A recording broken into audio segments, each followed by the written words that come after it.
සුබ දවසක් මා දයාබර දරුදැරියන්ට.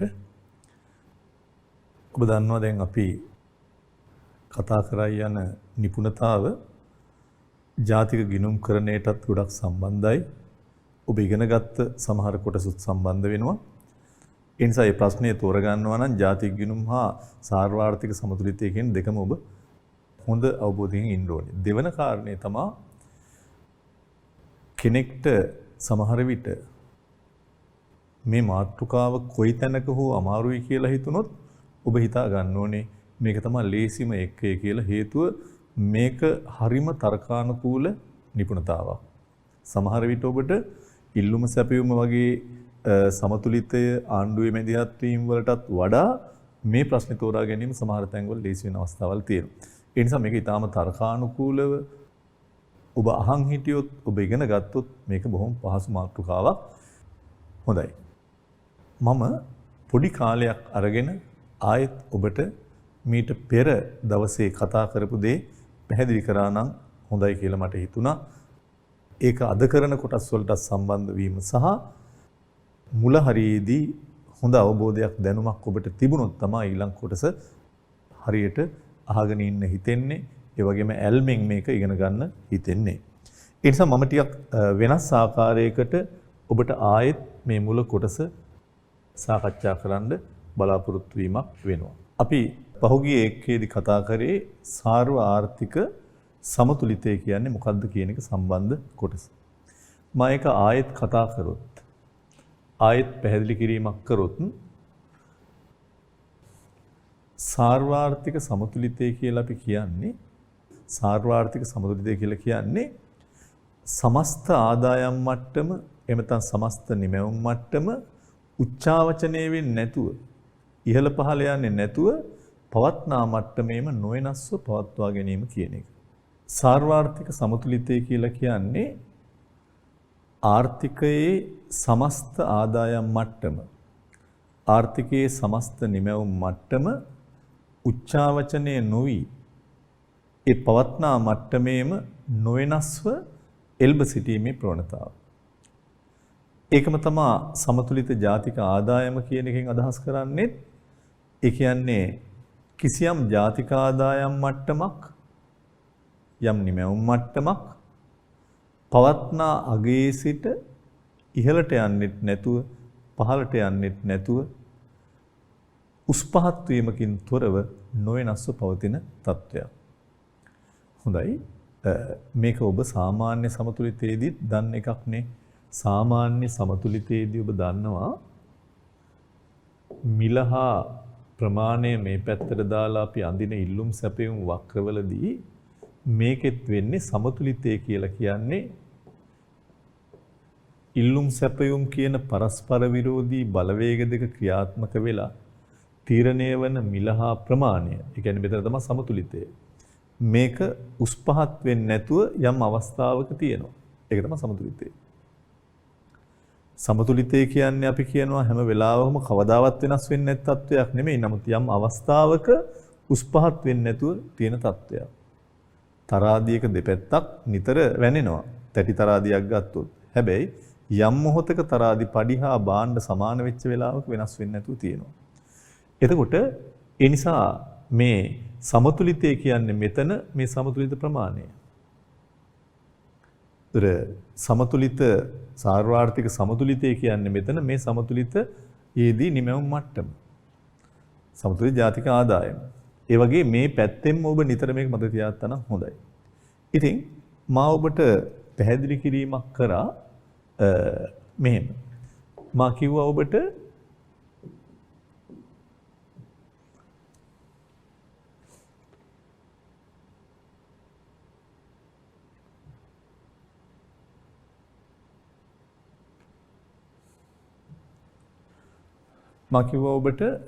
මේ සාර්වාර්ථික සමතුලිතයේදී එහෙම නැත්නම් සමතුලිත ජාතික ආදායම් මට්ටමේදී අපට මේ සඳහා ප්‍රවේශ තුනක් යටතේ අපිට මේක පැහැදිලි කිරීමක් කරන්න පුළුවන් කියන එක. සාර්වාර්ථික සමතුලිතය විග්‍රහ කරන්න පුළුවන් ප්‍රවේශ තුනක් තියෙනවා කියලා මම කිව්වා. මේකේ එක ප්‍රවේශයක් විදිහට මම ඔබට කිව්වා සමාහාර ඉල්ලුම් aggregate demand සමාහාර සැපයුම් aggregate supply කියන සමාහාර ඉල්ලුම් සැපයුම් ප්‍රවේශය. දෙවෙනි එක මම කිව්වා සමතුලිත එවන සමස්ත ආදායම් හා සමස්ත වියදම් ප්‍රවේශය. සමස්ත ආදායම් සමස්ත වියදම් ප්‍රවේශය. තුන්වෙනි එකේදී අපි කතා කරා කාන්දු වීම හා විදීම් කියන ප්‍රවේශය. ප්‍රවේශ තුනක් ගැන අපි කතා කරා. මීට පෙර නිබන්ධනයේදී මේ පිළිබඳව අපි සාකච්ඡා කිරීම කරා. ඒකෙදි කතා කරේ මේ පැත්තට අපි දැම්මේ මිල මට්ටම, මේ අක්ෂයට දැම්මේ ජාතික ආදායම, ජාතික නිමැවුම, එහෙම නැත්නම් මූර්ත නිමැවුම. ඒ අනුව සමාහාර ඉල්ලුම් වක්‍රය ඇන්දේ මෙහෙම, සමාහාර සැපයුම් වක්‍රය ඇන්දේ මෙහෙම. ඒ අනුව මේ පැත්තේ මිල මට්ටම තීරණය වුණා, මේ පැත්තේ සමතුලිත ජාතික ආදායම් මට්ටම තීරණය වුණා. ඒක නොවෙනස්ව එල්බ සිටීමේ ප්‍රවණතාව තමයි සාර්වාර්ථික සමතුලිතය. ඒ යටතේ තියෙන නිමැවුම් මට්ටම තමයි සමතුලිත ජාතික ආදායම හෝ සමතුලිත නිමැවුම කියලා අපි කියන්නේ. හොඳයි. මේක ADAS විශ්ලේෂණය එහෙම නැත්නම් සමාහාර ඉල්ලුම් සැපයුම් විශ්ලේෂණය යටතේ කතා කරේ. මම ගිය සතියේ ඔබට කතා කරේ y සමානයි e. එහෙම නැත්නම් සමස්ත සමාහාර වියදම් ප්‍රවේශය හා සමස්ත ආදායම් ප්‍රවේශය කියන කොටස යටතේ ආදායම් වියදම් ප්‍රවේශයේ ඔස්සේ සමතුලිත ජාතික ආදායම තීරණය වන ආකාරය. හොඳයි.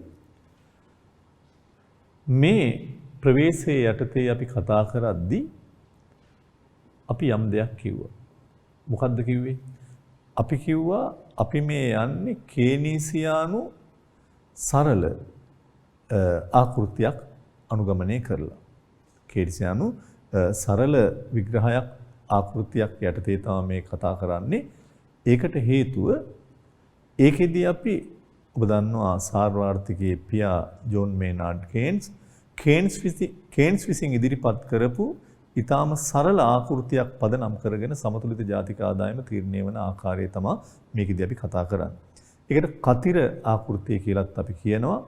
හේතුව ඒකෙදී අපි හැම වෙලාවකදීම මේ අක්ෂයට මූර්ත ජාතික ආදායම එහෙම නැත්නම් ජාතික නිමැවුම දාලා මේ අක්ෂයට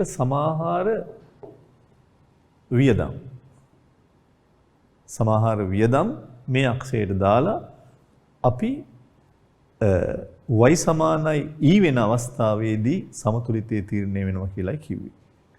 ඒකෙදි මම විශේෂයෙන් ඔබට පැහැදිලි කරා මතක ඇති මේකේ අංශක 45න් රේඛාවක් තියෙනවා. ඒ රේඛාව අපි හැඳින්වුවේ y සමානයි e රේඛාව.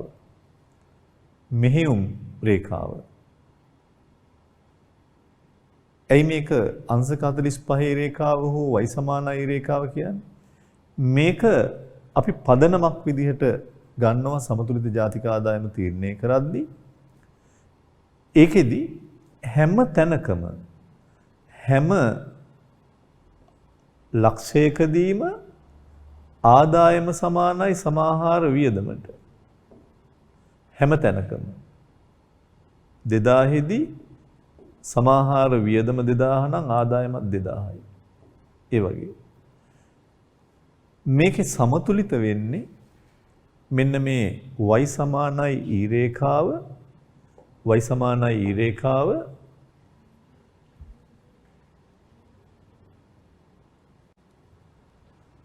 y සමානයි e රේඛාව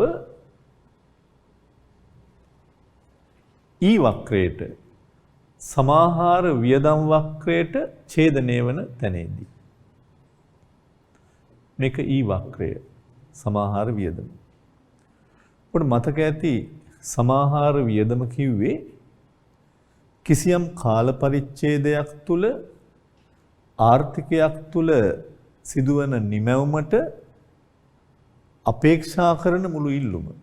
එහෙම නැත්නම් කිසියම් කාල පරිච්ඡේදයක් තුල ආර්ථිකයක සිදුවන සමස්ත නිමැවුම එවද ආර්ථිකයක නිපදවන භාණ්ඩ හා සේවා සඳහා කුටුම්බ ව්‍යාපාර රජය සහ විදේශිකයෝ මේ සියල්ලගේ අපේක්ෂා කරන මුළු ඉල්ලුම තමයි සමාහාර වියදම කියලා අපි කිව්වේ. සමහර වියදමෙන් කතා කරන්නේ කිසියම් කාල පරිච්ඡේදයක් තුල ආර්ථිකයක නිපදවන භාණ්ඩ හා සේවා සඳහා ආර්ථිකයේ ඉන්න කුටුම්බ ව්‍යාපාර රජය වගේම විදේශිකයෝ කරන මුළු ඉල්ලුම කියන එක. ඒ ඉල්ලුමයි වියදමයි සමානයි. එතකොට මේ සමාහාර වියදම කුටුම්බයෝ පරිභෝජනයට කරන ඉල්ලුම, ඒ වගේම ව්‍යාපාරිකයෝ ආයෝජනයට කරන ඉල්ලුම, රජය පරිභෝජනයට කරන ඉල්ලුම, ඒ වගේම විදේශිකයෝ කරන ඉල්ලුම කියන ඔක්කොගෙම සමන්විතයි. ඊළඟට මේ ප්‍රශ්නේ ඉදිරියේදී ඔබට කතා කරනවා. ඊළඟට කතා කරපු වැදගත්ම සිද්ධියක් හෝ කතා කළ යුතු දෙයක් තමයි ඔබට ප්‍රශ්නයක් එන්න පුළුවන්. මෙතන මං සමාහාර ඉල්ලුම් වක්‍රයක් ඇඳලා තියෙනවා වමේ සිට දකුණට පහළට ගමන් කරන. ඒක සමාහාර ඉල්ලුම් වක්‍රය. මෙතන සමාහාර වියදම් වක්‍රයක් ඇඳලා තියෙනවා මේ y හා e කියන අක්ෂ දෙකක් පදනම් කරගෙන. එතකොට ඔබ අහන්න පුළුවන් මොකද්ද මේ වෙනස? ඇත්තටම මේ කේනීසියානු සරල ආකෘතියේ මේ කතිර ආකෘතියේදී අපි උපකල්පනයක් කරනවා මේ වගේ නෙමේ මිල මට්ටම හා පොලි අනුපාතය වෙනස් වෙන්නේ නැහැ කියලා. මේ පැහැදිලි කිරීමේ පහසුව දක්වා ආර්ථික විද්‍යාවේ හැමතැනකම අපි යම් යම් දේවල් සරලව පැහැදිලි කරන්න ඕන නිසා උපකල්පන ගොඩනගමින් යනවා. ඊට මිල මට්ටම පොලි අනුපාත වෙනස් වෙන්නේ නැහැ කියලා හිතලා ආර්ථිකයේ මේ වගේ සමාහාර වියදම් වක්‍රයක් අඳිනවා.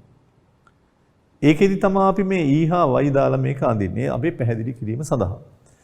මෙතන එහෙම නැහැ. මෙතන විවිධ මිල මට්ටම් වලදී ඉල්ලන්න සූදානම් ප්‍රමාණයන් තමයි මුළු විවිධ මිල මට්ටම් වලදී කුටුම්බයෝ ව්‍යාපාර රජයේ සියල්ල ඉල්ලන ප්‍රමාණයන් තමයි මේ වක්‍රයෙන් පේන්නේ.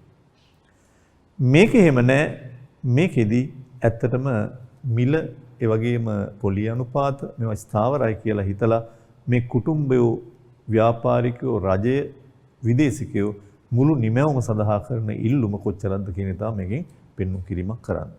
හොඳයි. එහෙනම් මේ දෙකේ වෙනසත් අපි ඉදිරියේ සාකච්ඡා කිරීම කරමු. මම දැන් ඔබට පැහැදිලි කරනවා මේ y සමානයි e කියන ක්‍රමයේ යටතේ y සමානයි e කියන ක්‍රමයේ යටතේ සමතුලිත ජාතික ආදායම තීරණය වන ආකාරය. ඉතින් ඒක ඔබ වඩා හොඳින්ම දැනගත යුතු දෙයක්. ඒක ඉතා වැදගත්. ඒකෙදි මා මෙහෙම පැහැදිලි කරනවා. කේනීසියානු න්‍යාය තමා කේන්ස් කියන දේ තමා හැම වෙලාවකදීම සමස්ත වියදම මත තමා ඉල්ලුම බිහි වෙන්නේ. E මත තමා y තීරණය වෙන්නේ. ඉල්ලුම මත තමා නිමැවුම තීරණය වෙන්නේ. එහෙම නැතුව නිමැවුම මත ඉල්ලුම තීරණය වෙනවා නෙවෙයි. ඒක හොඳට ඔබ ඔළුවේ තියාගන්න ඕනේ. E මත තමා y තීරණය වීමක් වෙන්නේ. ඉල්ලුම වියදමානුව තමා නිමැවුම් කරන්නේ. එහෙමනම් මේ ආකෘතියට අනුව අපි බලන්න ඕනේ කොහොමද මේ සමතුලිත ජාතික ආදායම මේ නිමැවුම් මට්ටම තීන්දුව වෙන්නේ කියන එක පිළිබඳව. ඔන්න මම පැහැදිලි කරනවා මේක හොඳට බලන් ඉන්න. මේකෙදි කොයි වෙලාවක හරි E වැඩි නම් y වලට වඩා y 1000යි E 1500යි. කොහොමද සමතුලිතයට එන්නේ? ඒක තීරණය කරද්දී ඔබට හරි ලේසි මම එදා කියපු දේ. ඒ තමයි අපි තරාදියට ඉස්සල්ලා දාන්නේ තරාදි පඩිය. මේ පැත්තට අපි දානවා කිලෝවක පඩියක්. තරාදි පඩියක් අපි දාන්නේ. හැබැයි මේ පැත්තේ තියෙන භාණ්ඩවල බර ඊට වඩා අඩුයි. මේ තමයි E. මේ තමයි Y. හැබැයි මේ පැත්තේ තියෙන භාණ්ඩවල බර අඩුයි කිලෝවට ඇවිල්ලා නැහැ. එතකොට ඊ මත y තීරණය වෙනවා නම් තරාදි පඩිය මත මේකට දාන භාණ්ඩ තීරණය වුණොත් තමයි මේ කටුව කෙලින් තියෙන්නේ. සමතුලිත වෙන්නේ. ඒ නිසා මෙතන අපිට පේනවා ඉල්ලන තරමේ නිෂ්පාදනයක් වෙලා නැහැ. ඒ නිසා වහාම මේ නිමැවුම මොකද්ද කරන්න ඕනේ? වැඩි කරන්න ඕනේ. මේ පැත්තට තව භාණ්ඩ එකතු කරන්න ඕනේ. තව භාණ්ඩ දාන්න ඕනේ. ඒ නිසා හොඳට මතක තියාගන්න ඊ වැඩි නම් y වලට වඩා හැම වෙලාවකදීම මේ සමස්ත වියදමට ඉල්ලුමට සරිලන ආකාරයට ඒ ඉල්ලුමට සමාන ආකාරයේ එනකල් නිමැවුම වැඩි කරන්න වෙනවා. මේ පැත්තට තව භාණ්ඩ දාන්න වෙනවා. දාලා හරියට සමාන වුණාම සමතුලිත වෙනවා. එතකොට ඔබ හොඳට මතක තියාගන්න ඕනේ මේ E y වලට වඩා වැඩි නම් මෙතන භාණ්ඩ හිඟයක් තියෙන්නේ. ඇයි හිඟයි කියන්නේ? ඉල්ලන මුළු ප්‍රමාණය දීලා නැහැ. එහෙනම් මෙතන භාණ්ඩ හිඟයක් තියෙනවා. ඒ සඳහා වහාම නිමැවුම ප්‍රසාරණය කරන්න වෙනවා. තව තරාදියට බඩු දාන්න වෙනවා. එතකොට තමයි හරියටම දෙපැත්තම කිලෝව සමාන වීමක් වෙන්නේ. හොඳයි. ඒක මම මේකෙනුත් පෙන්නනවා. මේ බලන්න. මෙතන E වැඩි y වලට වඩා ඔබට පේනවා ඇති මේ ඕනම තැනක E වැඩි y වලට වඩා. ඒ නිසා සමතුලිතය වෙන්න නම් y සමාන වෙන්න නම් නිමැවුම වැඩි කළ යුතුයි. නිමැවුම වැඩි කළ යුතුයි. ඊළඟ අපි තව දෙයකට එනවා. ඒ තමයි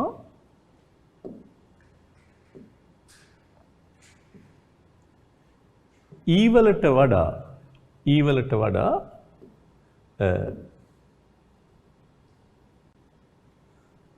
y වැඩි. E 1500යි y 2000යි. දැන් තරාදිපඩියේ තියෙනවා කිලෝවක්. හැබැයි කිලෝවක් තිබුණට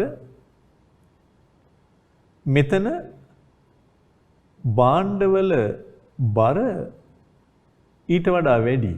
මෙතන කිලෝයේ පඩියක් තිබ්බට භාණ්ඩවල බර වැඩි. මේ පැත්ත තරාදිය පහළ ගිහිල්ලා. එහෙනම් මෙතන තියෙන්නේ නිමැවුමේ අතිරික්තයක්. අතිරික්ත තොගයක් තියෙනවා. මෙතන තොග හිඟයක් තියෙනවා. දැන් කිලෝවට සමාන වෙන්න නම් මේ පැත්තේ මුදලාලි භාණ්ඩ ටිකක් අයින් කරන්න ඕනේ. එහෙනම් මේ අතිරික්තය නැතිකරන්න නිමැවුම අඩු කරන්න ඕනේ. ඒ නිසා මේ ඉල්ලුමට සරිලන ආකාරයට නිමැවුම එනකල්ම නිමැවුම අඩු කරනවා. ඔබට පේනවා ඇති මේ මං දැන් කියපු තැන E වලට වඩා y වැඩි. E වලට වඩා y වැඩි. E අඩුයි. වහාම නිමැවුම මෙහාට අඩු කරගෙන යනවා. නිමැවුම අඩු කරමින් යනවා. E වලට වඩා y වැඩි වෙනකොට මෙතන අතිරික්ත තොගයක් තියෙන්නේ. තොග අතිරික්තයක්. ඒ නිසා මේ E වලට සරිලන ආකාරයට y නිමැවුම එනකල් නිමැවුම අඩු කරනවා.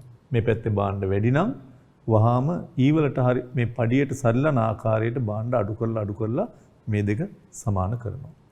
අපි එනවා ඊළඟට වැදගත්ම පැත්තට. ඒ තමයි සමතුලිත වෙන්නේ E සමානයි y වෙලාවට. එහෙනම් Eත් 1500 වෙලා yත් 1500 වුණොත් මේ පැත්තේ තරාදියට දැම්ම කිලෝවේ පඩියට සමාන භාණ්ඩ ප්‍රමාණයක් හරියටම මේ පැත්තට වැටුණොත් මෙතන සමාන වුණොත් ආයසරයක් නිමැවුම අඩු වැඩි කළ යුතු නැහැ. එහෙනම් මේ නිමැවුම පවත්නා මට්ටමේම පවත්වාගෙන යන්න. නිමැවුම පවත්නා මට්ටමේම එහෙම්ම තියාගන්න මේ නිමැවුම ඉහළ පහළ කළ යුතු නැහැ. E වලට සරලන ආකාරයට y හැඩ ගහද්දී අමුතුවෙන් හැඩ ගහන්න දෙයක් නැහැ. ඒ මට්ටමේම තියෙනවා. එහෙනම් ඉහළ පහළ දැමීමේ ප්‍රවණතාවක් නැහැ. සමතුලිත ජාතික ආදායම කියලා කිව්වේ ඒක. ඒ නිසා සාර්වාර්ථික සමතුලිතය කිව්වෙත් කිසියම් ආර්ථිකයක සමස්ත ආදායම ඒ ආදායම් මට්ටම නොවෙනස්ව පවතීම සඳහා ඒ මට්ටමේම එල්බ සිටීමේ අවස්ථාව. ඒ නිසා මේ අවස්ථාවේදී මේ y 1500යි e 1500යි නිසා ආයසරයක් y අඩු කරන්නවත් y වැඩි කරන්නවත් ඕනේ නැහැ. නිමැවුමේ ප්‍රසාරණයක් හෝ සංකෝචනයක් වෙන්නේ නැහැ. ඒ මට්ටමේම නොවෙනස්ව තියාගන්න පුළුවන්. ඒක තමයි අපි සාර්වාර්ථික සමතුලිතය කියලා මෙතන කතා කරේ. ඒ අවස්ථාවේ ජාතික නිමැවුම තමයි සමතුලිත ජාතික ආදායම කියලා අපි කතා කිරීමක් කරන්නේ. මම හිතනවා ඔබට මේක ඉතා පැහැදිලි. ඊට පස්සේ මම ඊළඟ ප්‍රවේශයටත් ඔබව එක්කන් ගියා. ඒ තමයි ඊළඟ ප්‍රවේශයේදී අපි දැක්කා විදීම් කාන්දු වීම ප්‍රවේශය.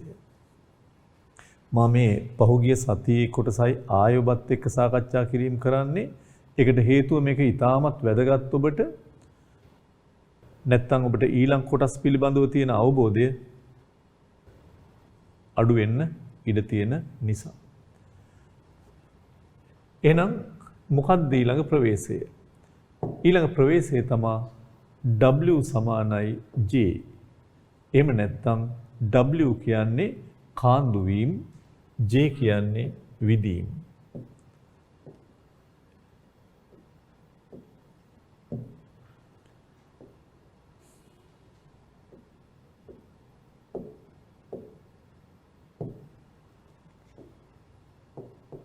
කාන්දු වීම සමානයි විදීම. කාන්දු වීම වලට අපි කියනවා ගිලිහීම්, විදීම් වලට කියනවා එකතු වීම. ඔතන පටල ගන්නම තැනක් තමයි හැම වෙලාවකම දරුවෝ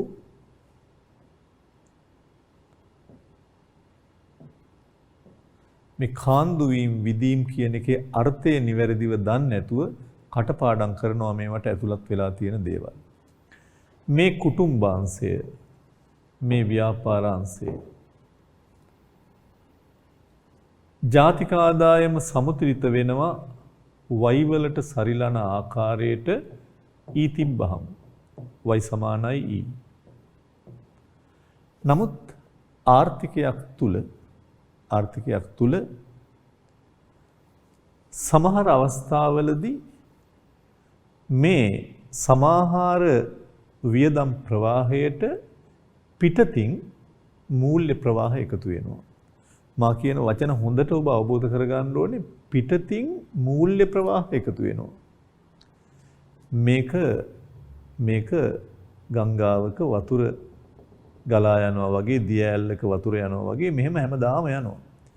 පිට අතු ගංගා වලින් මේකට ජලය එකතු වෙනවා. හැබැයි මේවා ඔක්කොම මූල්‍ය ප්‍රවාහ සල්ලි. ඒවා තමයි අපි විදීම්, ඉන්ජෙක්ෂන්. මම කියවනේ ඉන්ජෙක්ෂන් ගහන්නේ ඇතුළට කියලා, ඇඟ ඇතුළට. ඒතර මේවා තමයි විදීම්. ඒ වගේම මේ කුටුම්බයන්ට ලැබෙන ආදායම ඔක්කොම සමස්ත නිමැවුම ගන්න වියදම් කරන්නේ නැහැ. කොටසක් කාන්දු වෙනවා. කොටසක් ගිලිහෙනවා. ඒවා තමයි W. එතකොට මේ විදීම් කාන්දු වීම ප්‍රවේශය යටතේ කොහොමද සමතුලිත වෙන්නේ කියලාත් මම කිව්වා. මේ බලන්න. ඔතන පටල ගන්න දෙයක් තමයි දරුවෝ මම ගිය සතියේ ඒකේ කරපු එක ආයෙ මතක් කරන්නේ. මේක හොඳටම දැනන් ඉන්න ඕනේ. හැම වෙලාවකදීම පිටින් ඇතුළට යම් දෙයක් එකතු වෙනකොට මේ යන ගංගාවට අලුතෙන් ජලය පොඩි පොඩි අතු ගංගාවල එකතු වෙද්දී මේ ප්‍රවාහය ප්‍රසාරණය වෙනවා. තව ජලය වැඩි වෙනවා මේකේ. ඒ නිසා විදීම් තුලින් සමාහාර ඉල්ලුම් ප්‍රවාහය තව ප්‍රසාරණය වෙනවා. කාන්දු වෙනකොට මොකද වෙන්නේ? ඕන තැනකින් ජල නලයකින් ජලය කාන්දු වෙනවා. කාන්දු වෙනකොට නිතරම සමාහාර වියදමේ තියෙන ශක්තිය අඩු වෙනවා. ඒ නිසා මේ විදීම් තුලින් මේ ප්‍රවාහය ප්‍රසාරණය වෙනවා. කාන්දු වීම හරහා මේ ප්‍රවාහයේ තියෙන බලය ශක්තිය අඩු වෙලා ඒක දුර්වල වෙනවා. හැබැයි මේවා ඔක්කොම යන්නේ සල්ලි මුදල්. ඒ නිසා මුදල් එන්නත් ඕනේ මුදල් යන්නත් ඕනේ. එහෙනම් එළියට යන්නේ මොනවද කියලාත් මං කිව්වා. ආදායමෙන් කුටුම්බයන්ගේ ආදායමෙන් ඉතුරුම එළියට යනවා. කුටුම්බයන්ගේ ආදායමෙන් බදු එළියට යනවා. ඔබ විශේෂයෙන් මතක තියාගන්න ඕනේ. හැබැයි ගොඩක් දරුවෝ පටල ගන්නවා තව ටික දවසකින්. මේ ඉතුරුම් හා බදු කියන්නේ රටේ සියලු මේවාද නෑ. මෙතන තියෙන්නේ කුටුම්බයන් කරන ඉතුරුම් කුටුම්බයන් ගෙවන බදු. ව්‍යාපාර අංශත් බදු ගෙවනවා. ව්‍යාපාරික ඉතුරුනුත් තියෙනවා. රජයේ ඉතුරුනුත් ඒවා නෙමෙයි. ඉතුරුම් බදු සල්ලි වලින් එළියට යනවා. ආය ඔබ පටල ගන්න එකක් තමයි මෙතන ආනයනත් අපි කාන්දු වීමක් ගිලිහීමක් කියලා ගන්න. ගොඩක් දරුවෝ හිතනවා ආනයන කියන්නේ භාණ්ඩ එන එකනේ. භාණ්ඩ එනවනම් කොහොමද එළියට යන්නේ? මං කිව්වා මුදල් කියන එක මතක තියාගන්න. භාණ්ඩ ආවට මුදල් යනවා එළියට. ඊළඟ මොනවද J? J කියන්නේ ආයෙත් පිටතින් මේකට එකතු වෙන මූල්‍ය ප්‍රවාහ. ඉතුරුම යනවා බැංකු වලට. බැංකු ව්‍යාපාරිකයන්ට ණය දෙනවා. ව්‍යාපාරිකයෝ ණය අරගෙන ඇවිල්ලා මේකේ තියෙන ප්‍රාග්ධන භාණ්ඩ ගන්න වියදම් කරනවා. ඒ තමයි ආයෝජනය. ආණ්ඩුවේ බදු ආදායම් ලබනවා. ආණ්ඩුව බදු ආදායම් ලබනවා. ආණ්ඩුව ඒ ආදායම නැවත මේ අය නිපදවන භාණ්ඩ සේවා ගන්න වියදම් කරනවා. ඒ G. ඒ වගේම විදේශිකයෝ අපේ භාණ්ඩ හා සේවා වලට පිටතින් ඉල්ලුම් කරනවා. ඒ තමයි X. අපනයන කියන්නේ X. ආනයන M. මේ කොහොම අපේ භාණ්ඩ වලට කරන ඉල්ලුම් තියෙන පිටින් ඇවිල්ලා භාණ්ඩ ඉල්ලනවා රජය. මේ ගිලිහීම් කියලා කිව්වේ අපි නැවත ඍජුව මේ ප්‍රවාහයට එකතු නොවන එළියට යන දේවල්. ඒකෙන් මේ ප්‍රවාහය දුර්වල කරනවා. ඉතුරුම් බැංකු වලට ගියාම ඒවැයෙන් සල්ලි අරන් ඇවිල්ලා ව්‍යාපාරිකයෝ ණය වලින් මේකේ භාණ්ඩ ඉල්ලනවා. ඒ වගේම බදු එළියට ගියාම ආණ්ඩුව ඒවැයෙන් නැවත වියදම් කරන්න මේකේ භාණ්ඩ ඉල්ලනවා. විදේශිකයොත් මේකේ භාණ්ඩ ඉල්ලනවා. ඒ නිසා ගිලිහීම් එකතු වීම සමාන වුණොත් තමයි හැම වෙලාවකම සමතුලිත වෙන්නේ. මේ බලන්න මම ඒකත් ඔබට පැහැදිලිව කිව්වා. මම ඔබට කිව්වා විශේෂයෙන්ම 1000ක් ආදායම් එනවා. එළියට යනවා 100ක්. 1000න් 100ක් කාන්දු වීම වුණාම ඉතුරු වෙන්නේ 900යි. 10න් 100ක් කියලා ගියාම 900 ඉතුරු වෙන්නේ. මෙහෙන් ඒ 900ට සපෝට් එකක් එනවා 200ක. ඒ කියන්නේ 100ක් එළියට ගියා 900යි වියදම් කරන්නේ 900ට 200ක් එකතු වුණාම E1100ක් වෙනවා. මේ ඊනේ ඊට 900යි මෙතන 200කුත් ආවම 1100යි. ආයෙත් ඔබට පේනවා E වලට වඩා y අඩුයි. E වලට වඩා y අඩුයි. එහෙනම් මේ ඊට ඕනේ පරිදි y හැඩ ගහ ගන්නවා. 1100යි මෙයා 1000යි. එහෙනම් E වලට වඩා y අඩු නම් E වලට වඩා y අඩු නම් නිමැවුම වැඩි වෙන්න ඕනේ. ඒ නිසා මෙතන E වලට වඩා y අඩුයි. හේතුව y 1000යි එළියට යනවා 100ක් 900යි ඉතුරු වෙන්නේ වියදම් කරන්න. හැබැයි යාට සපෝට් එකට පිටින් විදිනවා 200ක් 1100ක් තියෙනවා. එතකොට ඔබට පේනවා ඇති ආයෙත් E වලට අනුකූලව y හැඩ ගහන්න ඕනේ. නිමැවුම ප්‍රසාරණය වෙනවා. නිමැවුම වැඩි වෙනවා. එහෙනම් විදීම් වලට වඩා කාන්දු වීම වලට වඩා විදීම් වැඩි වුණාම මේ කාන්දු වීම වලට ගිලිහීම් වලට වඩා විදීම් වැඩි වුණාම හැම වෙලාවකම නිමැවුම වැඩි වෙනවා. හේතුව කාන්දු වීම වලට වඩා විදීම් වැඩි වෙනවා කියලා කියන්නේ E වැඩි වෙන එක. මේ 900යි 200යි 1100යි E වැඩි නම් y වහාම මෙතන අපිට පේනවා බඩු හිඟයක් තියෙනවා. ඒ නිසා නිමැවුම වැඩි කරන්න ඕනේ. ඒක මෙතනට පෙවුණා. ඒකේ අනිත් පැත්තත් මම ඔබට කියලා දෙනවා. ඒ මෙහෙම. මේ ඔක්කොම ඔබට මං ගිය සතියේත් පැහැදිලි කිරීම කරා. ඒ තමා අපි හිතමු විදීම් කාන්දු වීම වල වෙනස් ස්වරූපයක්. ඒ තමා දැනට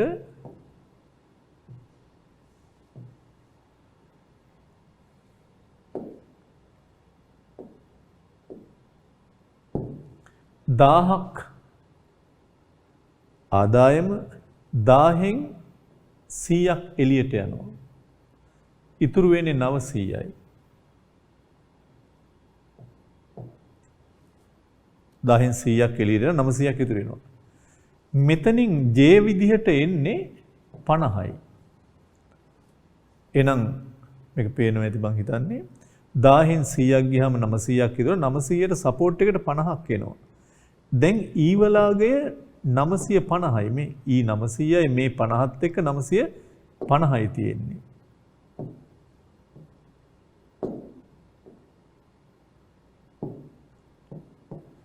දැන් අපිට පේනවා y 1000ක් තියෙන වෙලාවක E 950යි. එහෙනම් E වලට වඩා y වැඩි. දැන් අතිරික්ත තොගයක් තියෙනවා. E වලට වඩා y වැඩි. E 950යි y 1000යි. එහෙනම් E වලට වඩා y වැඩි. එහෙනම් මේ E වලට සරිලන ආකාරයට y හැඩ ගැහෙනකල් y අඩු කරන්න වෙනවා. මේක E වලට වඩා y වැඩි වහාම නිමවම අඩු කරන්න ඕනේ මෙතෙන්ට එන තුරා. ඒ නිසා ඒකත් මම ලිව්වොත් මේ W වලට වඩා J අඩු වුණොත් W වලට වඩා J අඩු වුණොත් වෙන්නේ ඇත්තටම E වලට වඩා y වැඩි වෙන එක. මේ W 100යි J 50යි 1000න් 100ක් ගියාම ඉතුරු වෙන්නේ 900යි 900ට පිටින් අතු ගංගාවකින් 50ක් එකතු වුණාම 950යි. දැන් 950ට වඩා නිමැවුම වැඩි. ඉල්ලන්නේ 1000ක්. ඉල්ලන්නේ 950යි.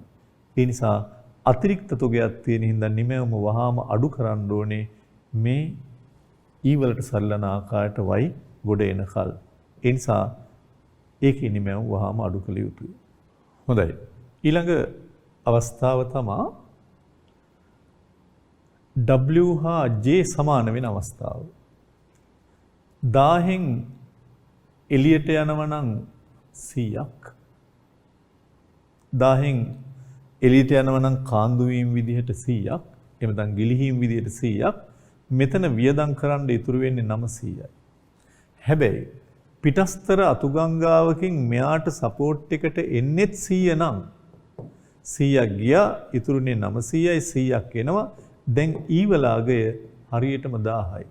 එළියට 100ක් ගියා 900ක් එනවා. ඒ 900ට 100 එකතු වුනම 1000. එහෙනම් ප්‍රශ්නයක් තියෙනවද? නැහැ. ඇයි? y වලට සරිලන E බිහි වෙලා. W සමානයි J වෙලා. එතකොට මේ දෙන්න සමාන නම් ඒ තමයි සමතුලිත ජාතික ආදායම. ඒ මට්ටම උච්චාවචනය නොකර තියන් ඉන්න මට්ටම. ඒ මට්ටමේම එල්බ සිටීමේ තමයි අපි මේ ජාතික ආදායම කියලා අපි කතා කරන්නේ. ඒ නිසා W සමානයි J නම් සමතුලිත ජාතික ආදායමට ඇවිල්ලා ආයේ නිමැවුම ඉහළ පහළ දාන්න ඕනේ නැහැ. එතකොට මම මේ W සමානයි J ප්‍රවේශය කතා කරේ තවත් ඔබට මේ සමතුලිත ජාතික ආදායම ඔප්පු කරන්න ප්‍රවේශයක් විදිහට. මම ඔබට ඉදිරියේ පැහැදිලි කරන්න බලාපොරොත්තු වෙනවා තවදුරටත් මේ W හා J සම්බන්ධ තියෙන එවද ගිලිහීම් එකතු වීම සම්බන්ධ තියෙන වක්‍ර පිළිබඳව. නමුත් මම ඒකත් කෙටියෙන් පැහැදිලි කරන්නම්. සමහර විට ඔබට මේ වක්‍ර ගැන දැන් කිසිම අවබෝධයක් නැහැ තාම. ඒවා පුළුල්ව මම පැහැදිලි කිරීමක් කරන්නම්. එතෙක් මේක ඉතා කෙටියෙන් මම ඔබට ඒකත් කියලා දෙනවා. මේ පැත්තේ y මයි. මේ පැත්තේ W හෝ J. J විදිනවා විදීම් ගිලිහීම් කාන්දු වීම. සාමාන්‍යයෙන් J වක්‍රයේ තියෙන්නේ මෙහෙම. ඇයි එහෙම තියෙන්නේ කියලා අහන්න එපා. ඉදිරියේ මම කියනවා. W වක්‍රයේ තියෙන්නේ මෙහෙම. J සමානයි W වෙනකොට ආර්ථිකයේ සමතුලිතයි කියලා මම කිව්වා. අර වගේමයි. ඊළඟ මොකද්ද මම කිව්වේ? මම කියපු එක මම ආයෙත් ඔබට ඔප්පු කරනවා. ඒ තමයි යම් නිමැවුම් මට්ටමකදී W වලට වඩා J වැඩි නම් අපිට පේනවා ඇති W වලට වඩා J වැඩි. ඒ කියන්නේ WCI J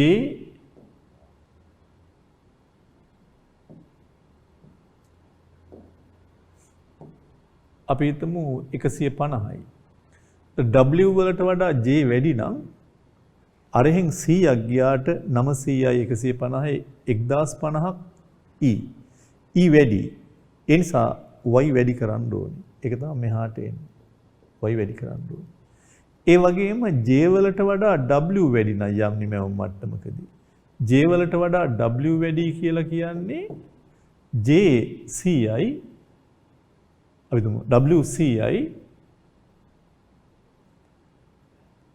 මෙයා අපි හිතමු 50යි. මෙයා 50යි. එවැනි අවස්ථාවක මොකද වෙන්නේ? දැන් W 100ක් යනවා මෙතෙන්ට ආවහම 10න් 100ක් 900යි මෙයාට වැඩ කරන්නේ 900යි 50යි 950යි. ඒකට Y වැඩි වහාම Y අඩු කරන්න ඕනේ. J වලට වඩා W වැඩි වුණාම වහාම Y අඩු කරන්න ඕනේ. හැබැයි දෙන්න සමාන වෙච්ච වෙලාවේදී මුකුත් කරන්න ඕනේ ඒ මට්ටමෙම තියාගන්න පුළුවන්. ඉතින් පුළුල් න්‍යායක් මම මේ ඔබට කතා කරේ සහ ඉදිරියේදී පුළුල්ව කතා කරන්න තියෙන එකක් මුල හරියෙන් අවබෝධය දීලා අපි අනිත් හරියට යන්න බලාපොරොත්තු වුණා මේ කටයුත්ත කරේ. හොඳයි. ඒ නිසා ඔබට අනිත් කොටස සාකච්ඡා කරන්න මම සූදානම් වෙන්න ඉස්සෙල්ලා මේක නැවතත් පැහැදිලි කරේ ඔබට ඕනේ ආකාරයට මේ පිළිබඳව හොඳ අවබෝධයක් ලබා ගැනීම සඳහා. ඒක ඔබට මොන ප්‍රවේශයෙන් ආවත් ඔබට මේ ටික පිළිබඳ අවබෝධයක් ලැබේ. මේ ප්‍රශ්න සාකච්ඡා කරන අවස්ථාවල තවත් මේ ගැන යහපත් අවබෝධයක් ඔබට ලැබේ කියන බලාපොරොත්තුවක් තියෙනවා. හොඳයි. අද මම ඔබෙන් ඊළඟ කොටසට එන්න ලෑස්ති වෙනවා ඔබත් සමග. ඒ තමයි මේ සමාහාර වියදම තුල ඇතුළත් වෙලා තියෙන ශ්‍රිත එක එකක් පුළුල්ව විග්‍රහ කිරීම.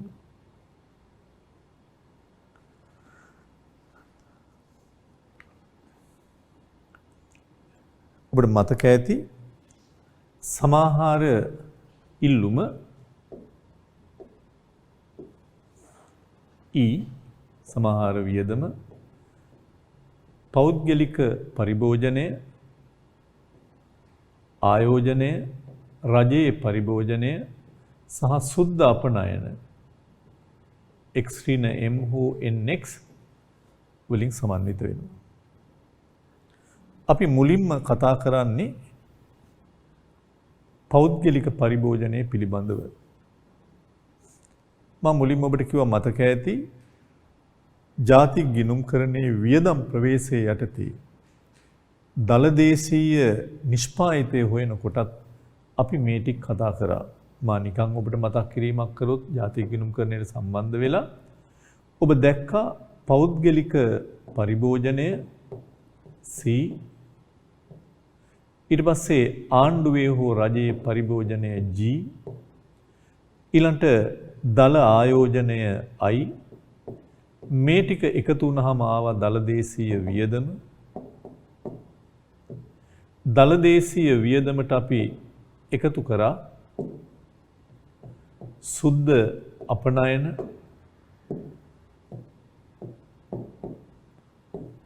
එතකොට මේ තමයි x ඍණ m දලදේශීය නිෂ්පාදිතය ආවා. ඒකම තමයි මේ තියෙන්නේ. දලදේශීය නිෂ්පාදිතය සඳහා තියෙන ඉල්ලුම.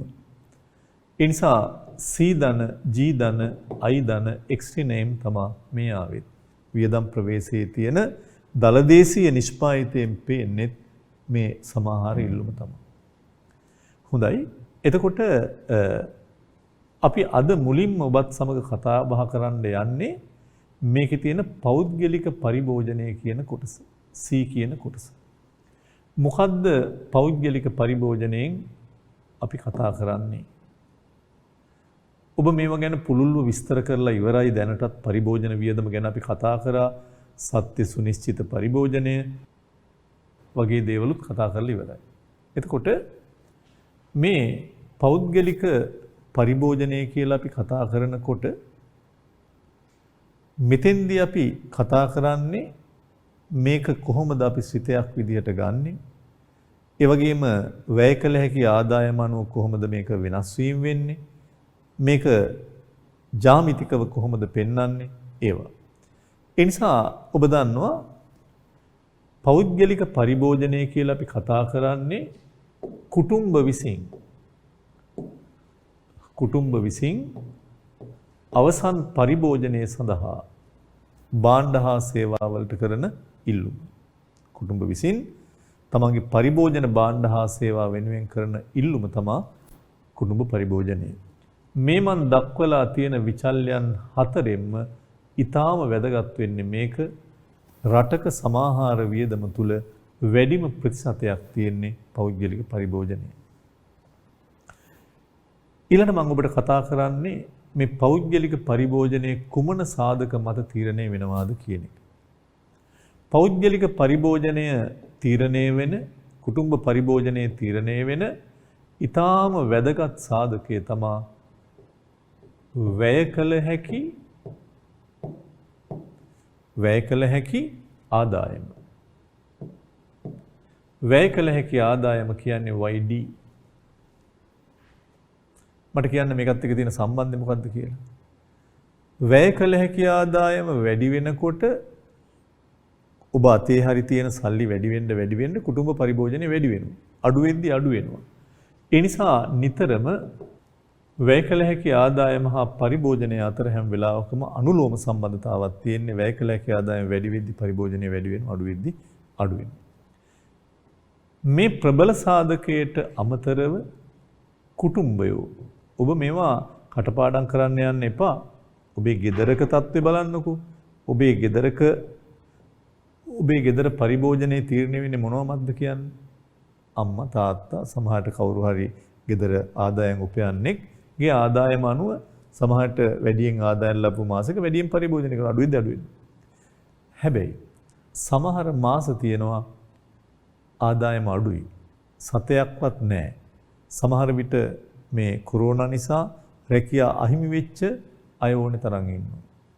එතකොට හැබැයි කන්නේ බොන්නේ නැතුව ඉන්නේ නැහැ. අඩුවෙන් හරි පරිභෝජනය කරනවා. ඒ සල්ලි කොහෙන්ද? ඒ තමයි කුටුම්බ විසින් ඉතුරු කරගත්ත ධනය. මුදල් විදියට ඉතුරු කරගත්ත අය ඉන්නවා. රත්තරන් බඩු හෝ වෙනත් ආකාරයක මූර්ත දේවල් වශයෙන් ඉතුරු කරගත්ත අය ඉන්නවා.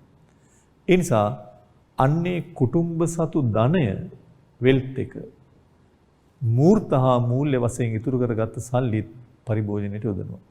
ඒ නිසා පරිභෝජනයේ තීරණය වෙන්නේ සල්ලි ඒ මාසයේ වැය කළ හැකි ආදායම් මත විතරක් නෙමෙයි.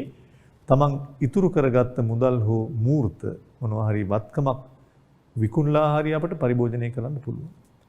තුන්වෙනි කාරණය තමයි කුටුම්බයන්හි අපේක්ෂා.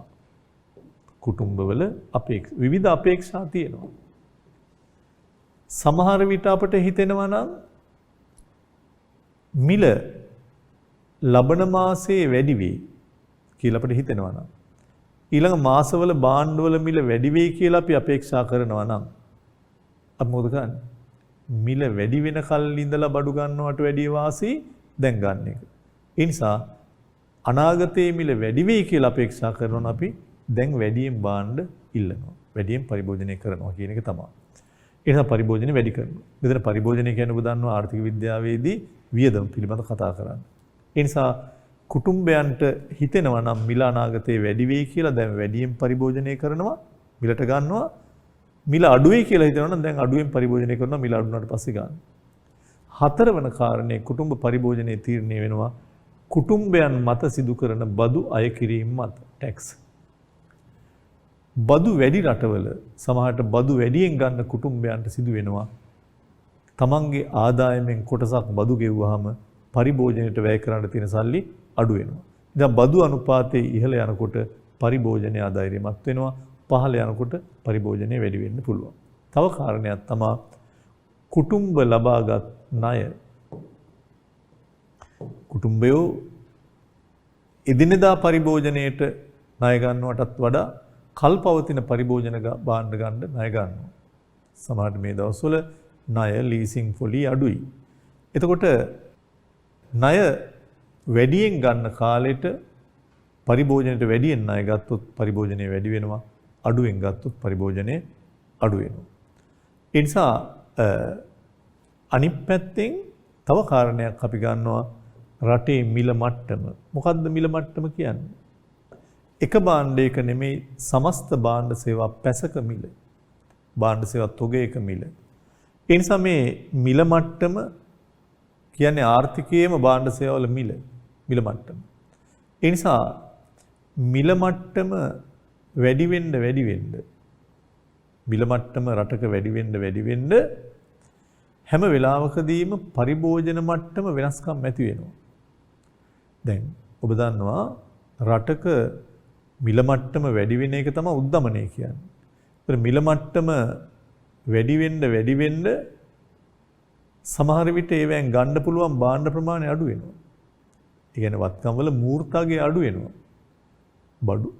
රටේ මිල මට්ටම ඉහළ යන උද්දමනයක් ඇති වෙන්න සමහර අවස්ථාවලදී අපි ළඟ තියෙන වත්කම් වල මූර්තාගේ අඩු වෙනවා. දැන් හිතන්න ඉතුරු කරපු සල්ලි වල මූර්තාගේ අඩු වෙනවා මිල මට්ටම ඉහළ යද්දී.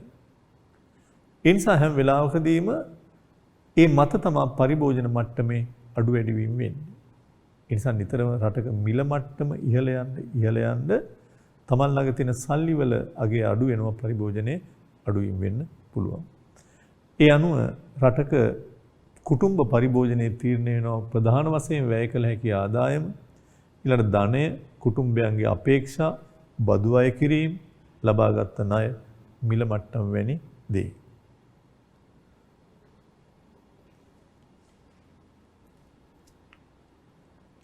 සමාහාර වියදමේ ප්‍රධානතම සංරචකය වන පෞද්ගලික පරිභෝජන වියදම කියලා කියන්නේ කුටුම්බ විසින් තම පාරිභෝගික භාණ්ඩ සේවා මිලදී ගැනීම සඳහා කරනු ලබන වියදම්.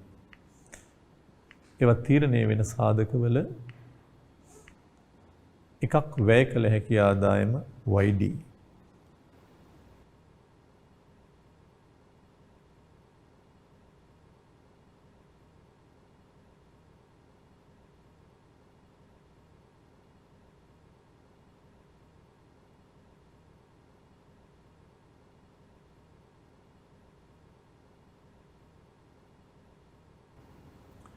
දෙවෙනි කරුණ වැය කළ හැකි ආදායම වැඩි වෙද්දී පරිභෝජනය වැඩි වෙනවා කිව්වා අඩු වෙද්දී අඩු වෙනවා. දෙවෙනි කරුණ කුටුම්බ සතු ධනය මූර්ත මූල්‍ය වශයෙන් මිනිස්සු ළඟ තියෙන ධනය වැඩි වෙනකොට පරිභෝජනය වැඩි වෙනවා අඩු වෙද්දී අඩු වෙනවා. තුන්වෙනි කාරණේ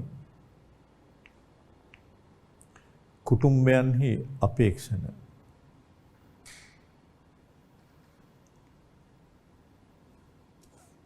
අනාගතයේ මිල වැඩි වෙයි කියලා හිතනවා නම් දැන් වර්තමාන පරිභෝජනය වැඩි වෙනවා.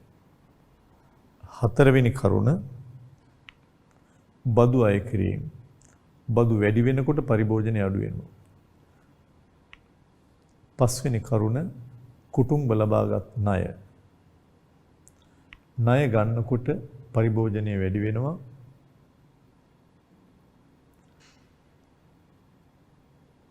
අතීතයේ ගත්ත ණය පවතින විට වර්තමානයේ පියවීම නිසා පරිභෝජනය අඩු වෙනවා කියලා කියන්නේ. ගත්ත ණය තියෙනවා නම් ඒවා පියවද්දී පරිභෝජනය අඩු වෙනවා කියලා කියන්නේ. ණය ඒ වෙලාවේ ගන්නකොට පරිභෝජනය වැඩි වෙනවා. ඒ අනුව වැය කළ හැකි ආදායම, අපේක්ෂණ, ඊට පස්සේ ධනය, ණය, පොලිය, බදු ගෙවීම, මිල මට්ටම් මේ හැම එකක්ම බලපෑම් ඇති වෙනවා කුටුම්බ පරිභෝජනය කෙරෙහි. මේ සාධක තුළින් පරිභෝජන වියදම තීරණය වෙන්න බලපාන ප්‍රධානම සාධකය වන්නේ YD වැය කළ හැකි ආදායම. එකත් මතක තියන්න ඕනේ. ඉස්සලම අපි පරිභෝජන සිතය පිළිබඳව කතා කරද්දී ඔබට තේරුම් ගන්න පුළුවන් වෙයි මේක මොකක් මතද තීරණය වෙන්නේ මොන ආකාරයකටද මේක හැසිරෙන්නේ කියන එක පිළිබඳව. ඒ නිසා පරිභෝජනය මා කිව්ව ප්‍රධාන වශයෙන්ම රැඳෙන්නේ වැය කළ හැකි ආදායම් මත. ඒ නිසා පරිභෝජන සිතෙන් නිරූපණය වෙන්නේ හැම වෙලාවකදීම පරිභෝජනය වැය කළ හැකි ආදායම මත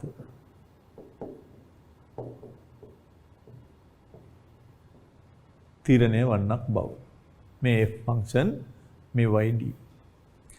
ඉතින් මෙතන තියෙන්නේ හැම වෙලාවකදීම පරිභෝජන සිතය ධන සිතයක් කියලා අපි කියන්නේ. වැය කළ හැකි ආදායම වැඩි වෙද්දි පරිභෝජනය වැඩි වෙනවා අඩු වෙද්දි අඩු වෙනවා. මේකට සමීකරණයක් අපි ගොඩ නැගුවොත් දැන් ඔබට මතක ඒවෙන් අපි යමුකෝ. ඉල්ලුම් ප්‍රමාණය අපි නිතරම කියනවා ඉල්ලුම් නීතියේදී මිලෙහි සිතයක්. ඉල්ලුම් ප්‍රමාණය මිලෙහි සිතයක්. මිල අනුව ඉල්ලුම් ප්‍රමාණය වෙනස් වෙනවා. ඔබ දන්නේ එහෙමනේ. හැබැයි මේකට සමීකරණය ගද්දී අපි QD සමානයි A ඍණ BP කියනවා. එතන ඍණ කියලා කිව්වේ මිල හා ඉල්ලුම් ප්‍රමාණය අතර තියෙන ප්‍රතිලෝම සම්බන්ධතාව. ඒ වගේ තමයි පරිභෝජනයේ වැය කළ හැකි ආදායම් මත තීරණය වෙන එකක්. හැබැයි පරිභෝජන සිතය අපි ගද්දී C සමානයි A ධන B YD විදිහට තමයි අපි ගන්න. C සමානයි A ධන B YD. මේ සම්බන්ධතාවය අපට මේ වගේ සමීකරණයකින් ලේඛනයක් නොහොත් වගුවකින් ප්‍රස්ථාරයකින් අපට පෙන්වන්න පුළුවන්. ඒ පැති තුනම ඊටාම වැදගත් වීමක් වෙනවා. ඒ නිසා අපි නිදසුණක් ඇසුරෙන්ම මේ ටික පැහැදිලි කරොත් මා හිතනවා ඔබට හොඳට අවබෝධයක් ලැබෙයි කියලා මේ පිළිබඳව.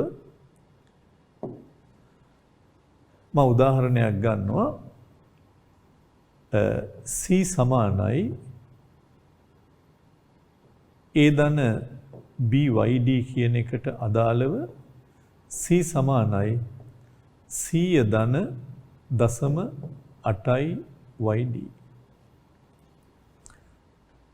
මේක ලේඛනයක් බවට පරිවර්තනය කරනකොට මේකට අදාළව අපි YD හා C අතර තියෙන සම්බන්ධය ගත්තොත් YD වලට බිඳුව දැම්මොත් බිඳුව 0.8න් වැඩි වුණාම බිඳුවයි Cයි. උම්මයෙන් අහන්න පුළුවන් සතයක්වත් ආදායම් නැතුව මිනිස්සු පරිභෝජනය කරනවද? ඔව්. ණයක් අරගෙන ඉතුරු කරපු සල්ලි වලින් පරිභෝජනය කරන්න පුළුවන්. වැය කළ හැකි ආදායම 500ක් වුණොත් YD 500යි 500.8න් වැඩි කරනවා කියන්නේ 850න් වැඩි කරනවා කියන එක. නිතරම දශම ගණන් වැඩි කරන හැටි ඔබ දන්නවා. දශම ස්ථාන එකට අපි එක ඉලක්කමක් අයින් කරනවා. ඒතර 500.8 වැඩි වෙනවා කියන්නේ 58න් වැඩි වෙනවා. 400යි. 400යි 100යි 500යි. ආදායම වැය කළ හැකි ආදායම 500 දී පරිභෝජනයත් 500යි. ඊළඟට වැය කළ හැකි ආදායම 1000ක් ආවොත් මේක සරල රේඛීය සරල රේඛාවකට අදාළ සිතයක් නිසා සමාන ආකාරයෙන් ආදායම් වැඩිවීම වෙන්නේ. එතකොට මේ එක පරිමාව එහෙම නැත්නම් ඔබට පේනවා ඇති මේ සරල රේඛීය අවස්ථාවක තත්වයේ තමයි ආදායම වැඩි වෙන ආකාරය ඒකාකාරී පරිභෝජනයේ වැඩි වෙන ආකාරයත් ඒකාකාරී විදිහට අපි ගත්තා. ඒතර මෙතන 1000ක් වුණොත් 0.8 10න් වැඩිනවා කියන්නේ 100 8න් වැඩිනවා 800යි 800යි 100යි 900යි. දැන් සරල රේඛාවකදී මෙතන සමාන ආකාරයෙන් අපි වැඩි කරොත් සමාන ඉලක්කමකින් වැඩි කරොත් මෙතනත් සමාන පදනමකින් තමයි වැඩි 400යි 400යි වැඩි වෙලා තියෙන්නේ 100යි 400යි 500යි 500යි 400යි 900යි 900යි 400යි 1300යි කොහොම යන්නේ 2000 ගත්තොත් 208න් වැඩිනවා කියන්නේ 1600යි 100යි 1700යි. ඉතින් අපිට බොහොම ලේසියෙන් අපි ලේඛනයක් සකස් කරගත්තා. ඊළඟට මේක අපිට පුළුවන් ප්‍රස්ථාරයකිනුත් ගන්න. මේ අක්ෂයට අපි ගන්නවා C පරිභෝජනය. මේ අක්ෂයට අපි ගන්නවා YD වැය කළ හැකි ආදායම. ඒ අනුව වැය කළ හැකි ආදායම බිඳුව 500,000 ඒ විදිහට තියෙනවා. බිඳුව 500,000 1500 2000.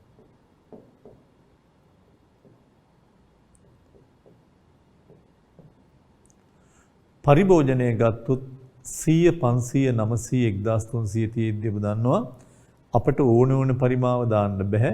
සමාන ආකාරයට පරිමාව ගන්න වෙනවා. ඒ නිසා අපට ඕන නම් 200 400 600 800 1000 ගන්න පුළුවන්. එහෙම නැත්නම් 400 800 1200 එහෙම ගන්නත් පුළුවන්. 300 300 ගන්නත් පුළුවන්. 300 600 900 ඒ ආකාරයට ගන්නත් පුළුවන්. ඒ නිසා අපි දැනට මෙහෙම ගත්තොත්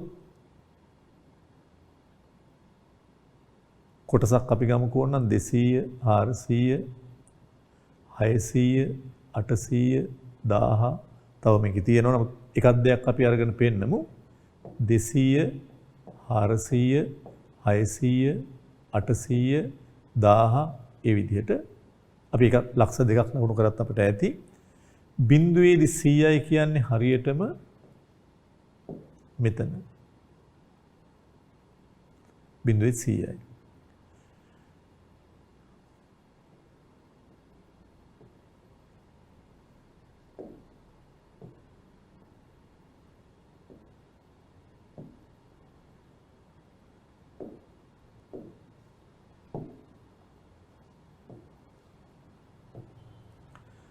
ඊළඟට 500දී 500යි.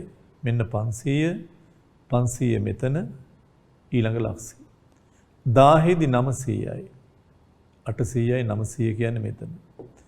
ඒ අනුව පරිභෝජන වක්‍රය මේ ආකාරයට තියෙනවා. මේක වැය කළ හැකි ආදායම මත තීරණය වෙන්නක් කියලා අපි දන්නවා. එතකොට මේකෙදි ඉතා වැදගත් තව දෙයක්. ඒ තමා ඔබට පේනවා ඇති ආදායම සතයක්වත් නැතුවත් 100ක් පරිභෝජනය කරනවා. මොකක්ද අපි ඒකට කියන නම? ආදායම වැය කළ හැකි ආදායම ශූන්‍යයේදී පරිභෝජනයේ 100යි. හරියටම ඒ 100 තමයි මේ තියෙන්නේ. මේකට අපි නමක් කියනවා ආදායම ශූන්‍යයේදී පරිභෝජනය. එහෙම නැත්නම් අවම පරිභෝජනය. ඒ මේක එක්කෝ ආදායම බිඳුවේදී පරිභෝජනය. මෙයාට බිඳුව දැම්ම ගමන් බිඳුව 0.8 බිඳුවයි 100යි. ආදායම ශූන්‍යයේදී පරිභෝජනය. එහෙම නැත්නම් මේකට අපි කියනවා අවම පරිභෝජන වියදම. ඇයි අවම කියන්නේ? මීට වඩා අඩුවෙන් පරිභෝජනය කරන්න බෑනේ. ආදායම සතයක්වත් නැතත් එයාට අඩුම වශයෙන් ජීවත් වෙන්න ජීවිතේ පවත්වා යන්න රුපියල් 100ක් ඕනේ. අපේ ගෙදරක සතේ නැති වුණත් කොච්චර නැති වුණත් ගෙදර අයට කණ්ඩ අඩුම වශයෙන් මෙච්චරක් ඕනේ කියලා අපි දන්නවනේ. ඒ තමා හැම වෙලාවකදීම ආදායම සමග කිසිම ආදායමත් එක්ක සම්බන්ධයක් නොදක්වන වියදම මේක. ආදායම ශූන්‍යයේදී බිඳුවයි. ජීවිතේ පවත්වා යන්න කෙනෙක්ට අඩුම වශයෙන් රුපියල් 100ක් ඕනේ. රුපියල් වලින් නම් මේ කියන්නේ. ඒ නිසා ආදායම ශූන්‍යයේදී පරිභෝජනය නොහොත් අවම පරිභෝජනය. ඒක පැහැදිලි. ඒක හරියටම වැය කළ හැකි ආදායම ශූන්‍යයේදී පරිභෝජනය. මේවා නම් ඔබ දන්නේවා. B කියන අකුර හැම වෙලාවකම ඔබට හුරුයි. ඉල්ලුම් සමීකරණේ වුණත් B බෑවුම. බෑවුම කියලා කියන්නේ ඔබට පේනවා ඇති. හැම වෙලාවකදීම බෑවුම කියලා අපි ගන්නෙ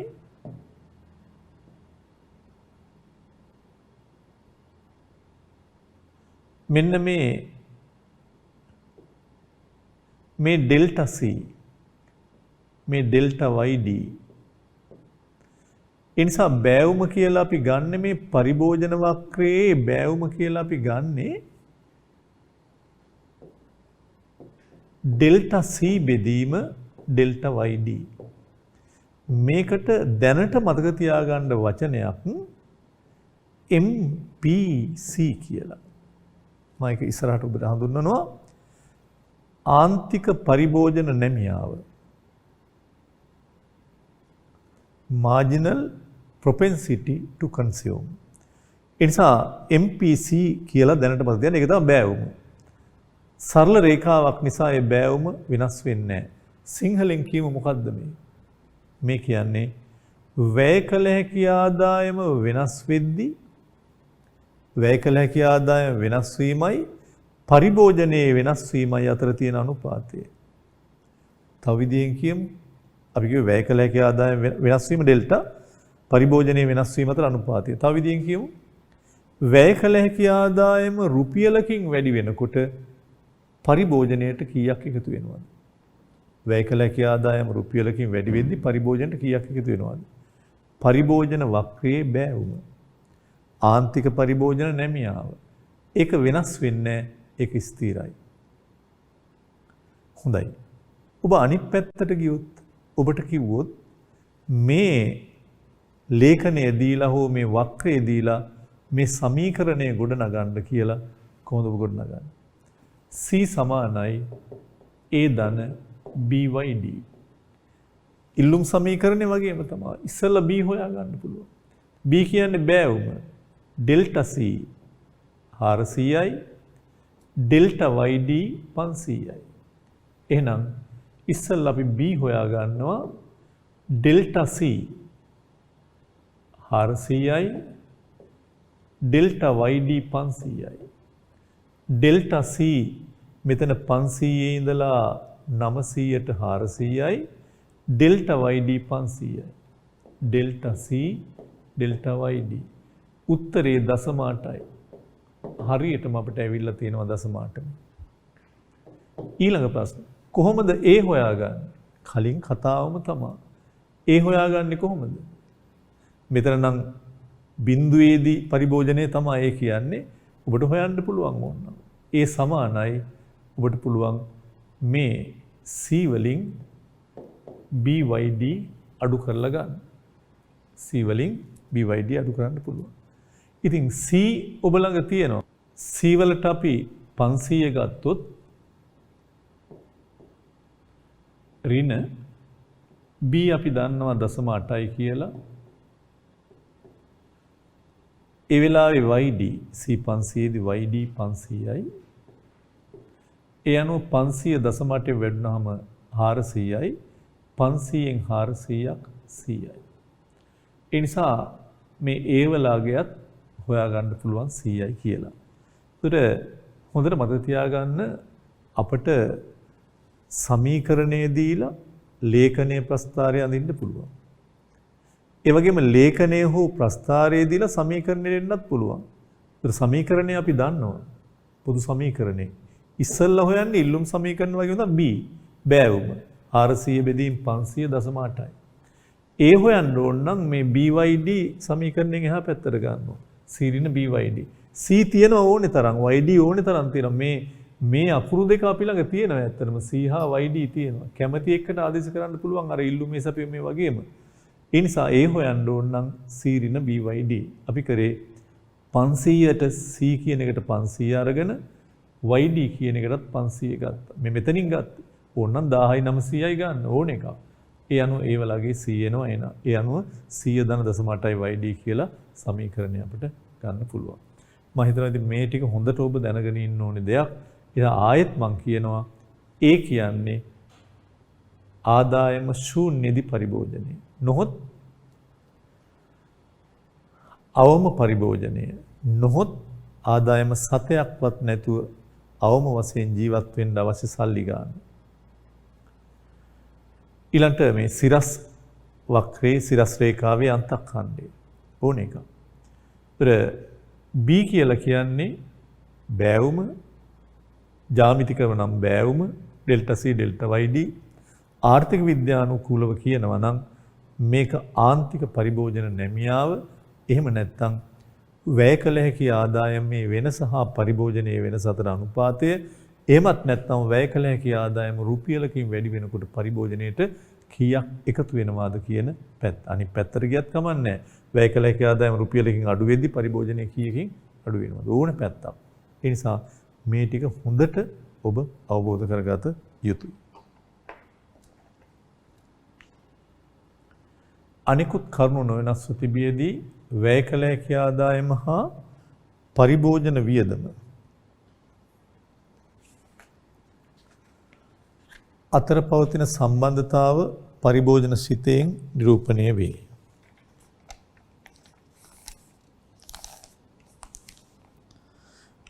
ඒ පහත පරිදි නිරූපණය වෙනවා.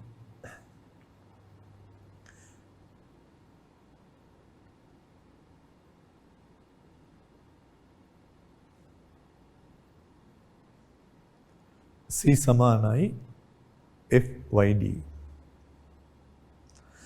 මේක නිරූපණය කරන්න පුළුවන් ආකාර තුනක් පෙන්눔 කරලා තියෙනවා. ඒ තමා සමීකරණ, ප්‍රස්ථාර, මෙතන ඔබ ලියා ගන්න ඇති. සමීකරණ, ප්‍රස්ථාර, ලේඛන. ඊළඟට ඒකට අදාළ පරිභෝජන සිතේට අදාළ සමීකරණය C සමානයි A ධන BYD. අපි මේ කියපු කොටස් ටික.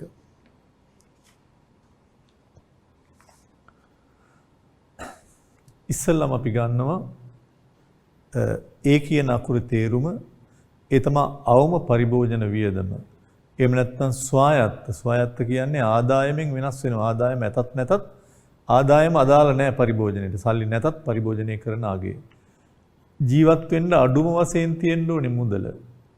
ලියන්න සංරචක එක ස්වායත්ත එමෙත අවම පරිභෝජන වියදම. A.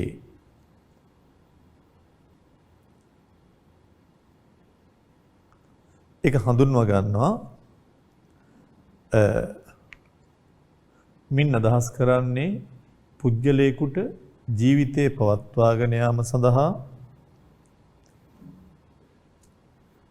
අවශ්‍ය කරන අවම පරිභෝජන වියදමයි. පුජ්‍යලේකුට ජීවිතය පවත්වාගෙන යාම සඳහා අවශ්‍ය කරන අවම පරිභෝජන වියදමයි.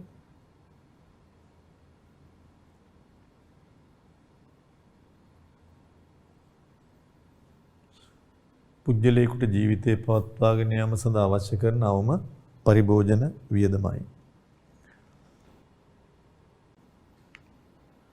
වර්තමාන ආදායම් මට්ටම ශූන්‍යයක් ගනු ලැබුවත් ජීවිතේ පවත්වාගෙන යාම සඳහා පරිභෝජන වියදම අනිවාර්යෙන් දැරිය යුතු නිසා මේක අවම පරිභෝජන වියදම කියලා හඳුන්වනවා.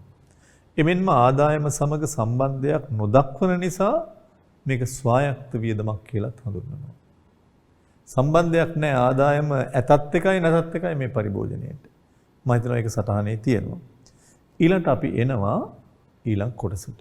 ඔබ ලියද්දි පොඩ්ඩක් කඩිනමින් ලියන්න බලන්න. ආන්තික පරිභෝජන නැමියාව marginal propensity to consume MPCB. B කියන්නේ ජ්‍යාමිතිකව බෑවුම පරිභෝජන වක්‍රයේ බෑවුම. ආර්ථික විද්‍යානුකූලව අපි එකට කියනවා වැය කළ හැකි ආදායමේ වෙනස හා පරිභෝජනයේ වෙනස අතර අනුපාතය. ඒක ලියා ගන්න. වැය කළ හැකි ආදායමේ වෙනස් වීම හා පරිභෝජන වියදමේ වෙනස් වීම අතර අනුපාතයයි.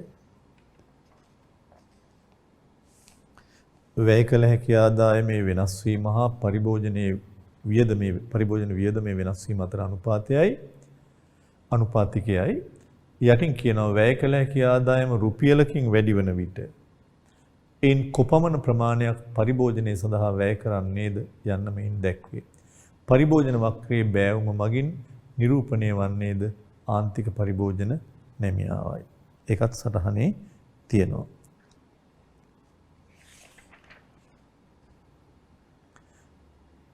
ඒක හොයන හැටි අපි යටින් හදාගමු. ආන්තික පරිභෝජන නැමියාව MPC ඒ කියන්නේ B කියන එක. ඩෙල්ටා C බෙදීම ඩෙල්ටා YD. ඩෙල්ටා C බෙදීම ඩෙල්ටා YD. අපි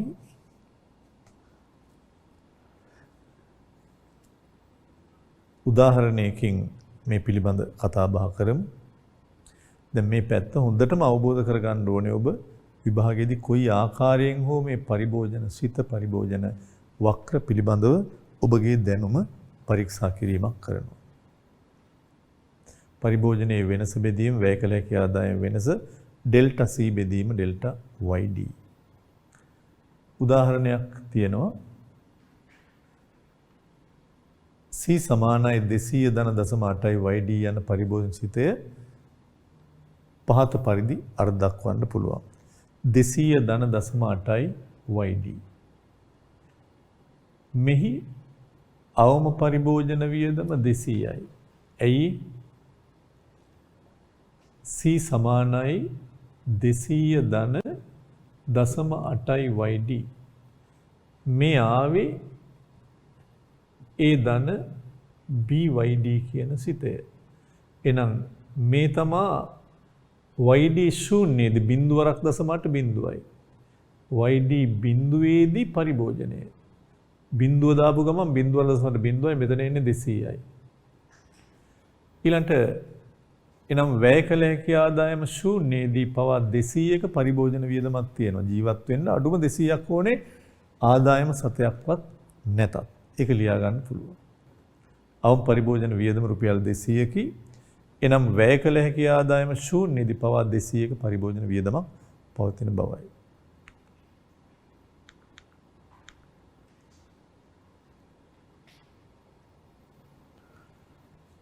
අවම පරිභෝජන වියදම ඒ 200ද. අපිට මේවා කීපයක් හැදුවාම තව ටික දවසකින් මේවා හරිම ලේසි ඒකයක් බවට පත් වෙනවා. බොහොම පහසුවෙන් කළ හැකි දෙයක් බවට පත් වෙනවා.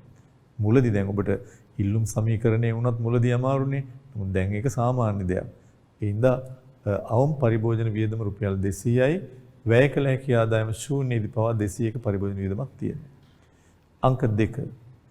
ආන්තික පරිභෝජන නැමියාව එහෙම නැත්නම් B එහෙම නැත්නම් MPC 0.8යි.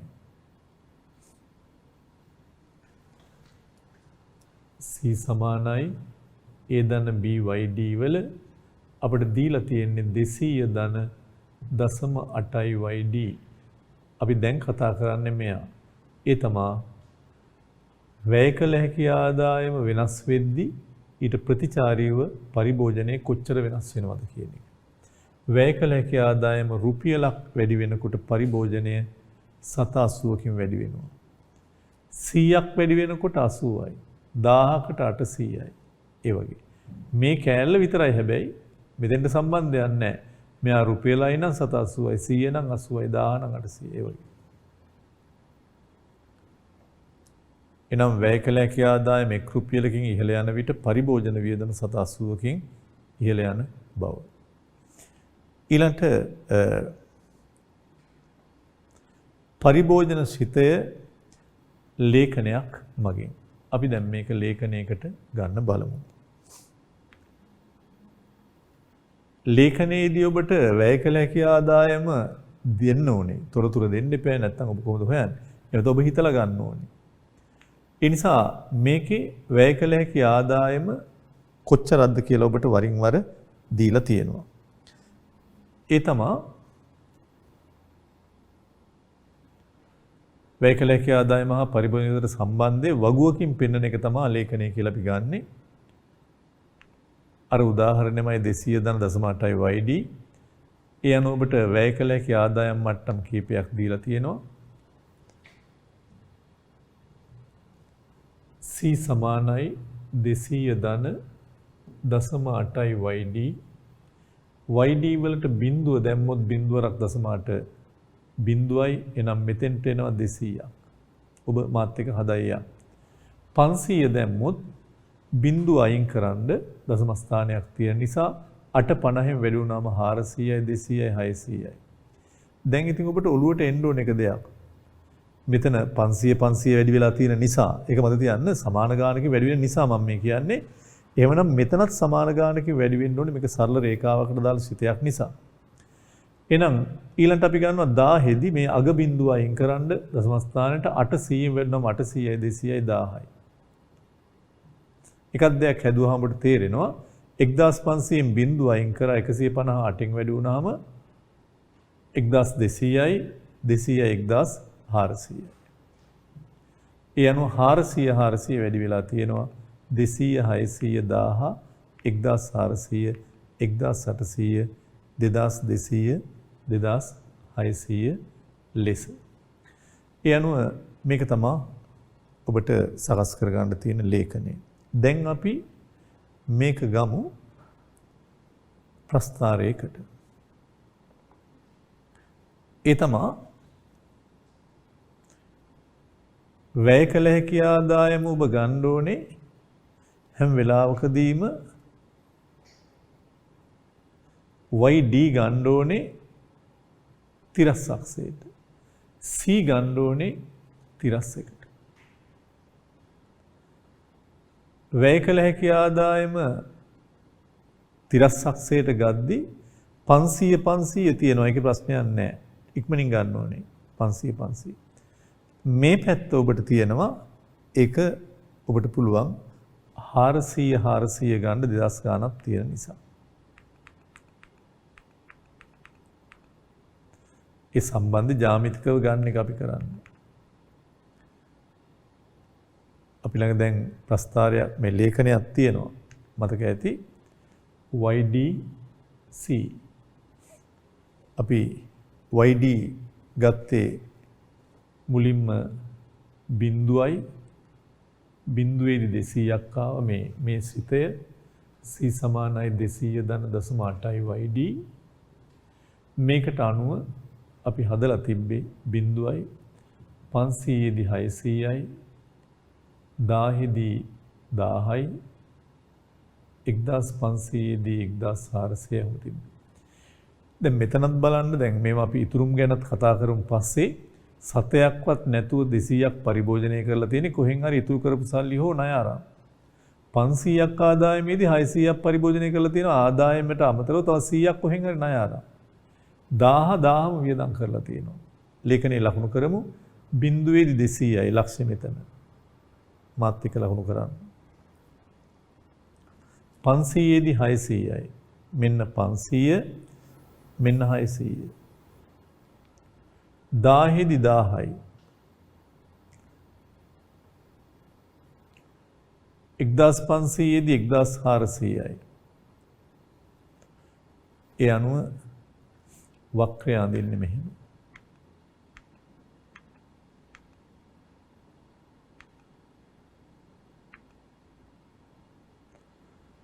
දැන් ඔබට පුළුවන් මේ වක්‍රය ඇඳ ගන්න.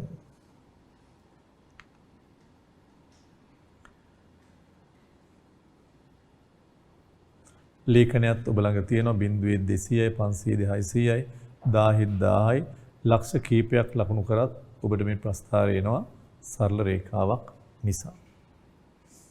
මේකේ අපි තව තැනක මේකේ බෑවුමත් ලකුණු කරගමු.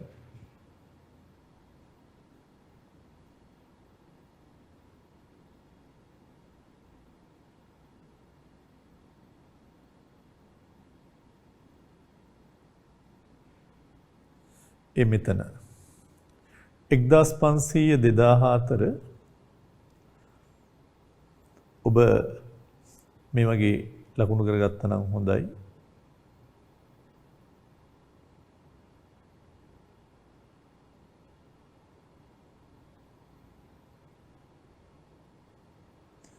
මේ දුර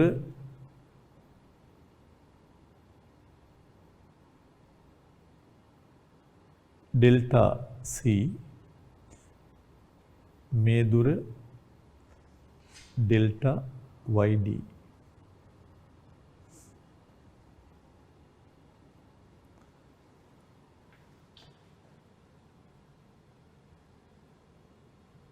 මෙතන 1400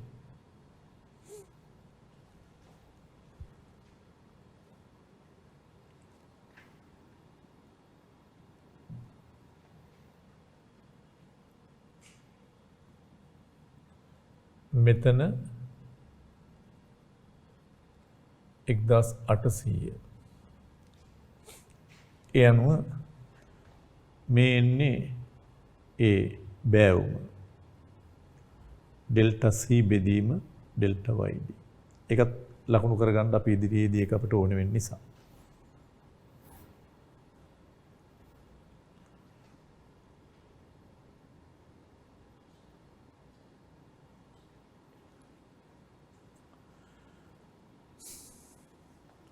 ඔබට පේනවා මේකේ මේ තමයි A වලාගේ. මේකේ B වලාගේ ඩෙල්ටා C ඩෙල්ටා YD මේකම තමයි MPC කියලා අපි කිව්වේ ආන්තික පරිභෝජන නැමියාව. ඒ කියන්නේ වැය කළ හැකි ආදායම රුපියලකින් වෙනස් වෙද්දී පරිභෝජනය කීයකින් වෙනස් වෙනවද? ඩෙල්ටා C ඇවිල්ලා තියෙන 1400 1800 අතර 400යි. ඩෙල්ටා YD 1500යි 2000යි අතර 500යි. උත්තරේ 0.8යි. ඒක අපිට මේ ස්විතේ දීලා තියෙනවා 200 ධන 0.8යි YD 200ක් තියෙනවා 0.8ක් තියෙනවා 200 කියන්නේ බෑ අවම පරිභෝජනය 0.8 කියන්නේ බෑවම. අපි යටින් ලියා ගමු. ඒ ගැන තියෙනවා මේකේ පොඩ්ඩක් මෙතන දාගත්තා නම් හොඳයි. C තියෙන තැන C සමානයි 200 ධන 0.8යි YD. දැන් ඔබ මාත් එක්ක මේ ක්‍රියාකාරකම් කරනවා නම් ඔබට හොඳ අවබෝධයක් දැනුමක් මේකට ලැබෙන්න ඕනේ. හොඳයි අපි දැන් යටින් ලියා ගමු. මම මේ ඔබට පැහැදිලි කරන්න මේවා ලිව්වට ඔබේ ප්‍රස්තාරවල තොරතුරු තියෙනවා සටහනේ මේවා. යටින් ලියමු. දැනට ඇත්තටම ඔබ ලියද්දි හරියටම රූල් අරන් හරියටම ලස්සන කර කර ලියන්න ගියොත් පොඩ්ඩක් මාත් එක්ක කාලෙ මදි වෙයි. ඔබ දැනට ඒක හදාගෙන හිමීට පාඩම් කරන වෙලාවෙදි මේවා ලස්සනට ලියා ගන්න පුළුවන්. වෙන කුලයක කෙටිසටහනක් ගහ ගන්න පුළුවන්. යටින් ලියන්න. ඉහත ලේඛනය හා ප්‍රස්තාරය අනුව අවම පරිභෝජනය A මෙන්න මේක. මේ පේනවා ඇති අවම පරිභෝජනය එන්නේ 200යි. ඒක ඔබ ලියා ගන්නවා. ආන්තික පරිභෝජන නැමියාව B සමානයි. ඒ කියන්නේ මෙන්න මේ කොටස ඔබ දැන් ඩෙල්ටා C ඩෙල්ටා YD ආන්තික පරිභෝජන නැමියාව සමානයි ඩෙල්ටා C ඩෙල්ටා YD 0.8යි.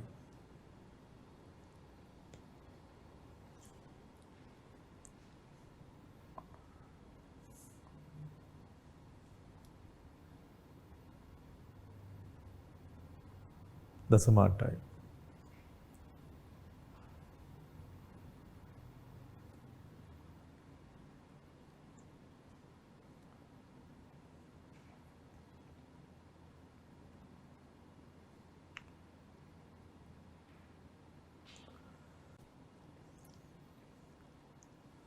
යටින් කියනවා